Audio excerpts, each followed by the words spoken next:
আমাদের নিজস্ব ম্যানুফ্যাকচার, আমরা নিজস্ব এইগুলো তৈরি করেছি। এই বিপরীতমুখী কাজ করলে কেসে কখনো শান্তি শৃঙ্খলা আসবে না, এই জিনিসটা আপনাদের মনে রাখতে হবে।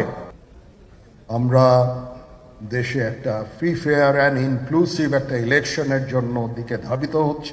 আমি আপনাদের সতর্ক করে দিচ্ছি, পরে বলবেন যে আমি সতর্ক করিনি। আমি আপনাদের সতর্ক করে দিচ্ছি,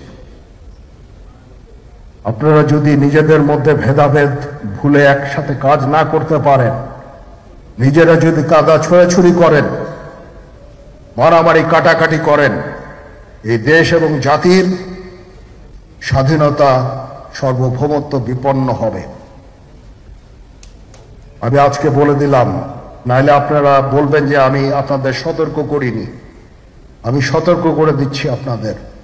আমার অন্য কোনো আকাঙ্ক্ষা নাই, আমার একটাই আকাঙ্ক্ষা, দেশ এবং জাতিটাকে একটা সুন্দর জায়গায় রেখে ছুটি করা। I had enough. Was last 7-8 months I had enough. আমি চাই দেশ এবং জাতিকে একটা সুন্দর জায়গায় রেখে আমরা সেনানিবাসে ফেরত আসবো। আরেকটা জরুরি বিষয় যেটা আমি ভাবলাম যে আপনাদের সাথে আমি শেয়ার করি। দেশের এই আইন শৃঙ্খলা পরিস্থিতি খারাপের পেছনে কিছু কারণ আছে। প্রথম কারণটা হচ্ছে যে আমরা নিজেরা হানাহানির মধ্যে ব্যস্ত, একজন আরেকজনের বিরুদ্ধে বিষোদ্গারে ব্যস্ত।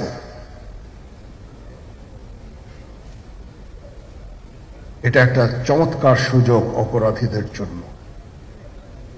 যেহেতু আমরা একটা অরাজক পরিস্থিতির মধ্যে বিরাজ করছি, তারা খুব ভালোভাবেই জানে যে এই সময় যদি এই সমস্ত অপরাধ করা যায় তাহলে এখান থেকে পরিত্রাণ পাওয়া সম্ভব। সেই কারণে এই অপরাধগুলো হচ্ছে। আমরা যদি সংগঠিত থাকি, একত্রিত থাকি, তাহলে অবশ্যই এটা সম্মিলিতভাবে মোকাবেলা করা সম্ভব হবে। Police, RAB, BGB, DGFI, NSI এগুলো দেশের জন্য অত্যন্ত গুরুত্বপূর্ণ কাজ করেছে অতীতে। খারাপ কাজের সাথে অসংখ্য ভালো কাজ করেছে। আজকে যে দেশের স্থিতিশীলতা, দেশটাকে যে এত বছর স্থিতিশীল রাখা হয়েছে, এটার কারণ হচ্ছে এই সশস্ত্র বাহিনীর বহু সেনা সদস্য, সিভিলিয়ান সবাই মিলে এই অর্গানাইজেশনগুলোকে, অসামরিক সামরিক সবাই মিলে এই অর্গানাইজেশনগুলোকে এফেক্টিভ রেখেছে। সেই জন্য আজকে সুন্দর, এতদিন ধরে আমরা একটা সুন্দর পরিবেশ পেয়েছি। এর মধ্যে যারা কাজ করেছে, যদি অপরাধ করে থাকে সেটা শাস্তি হবে, অবশ্যই শাস্তি হতে হবে, না হলে এই জিনিস আবার ঘটবে।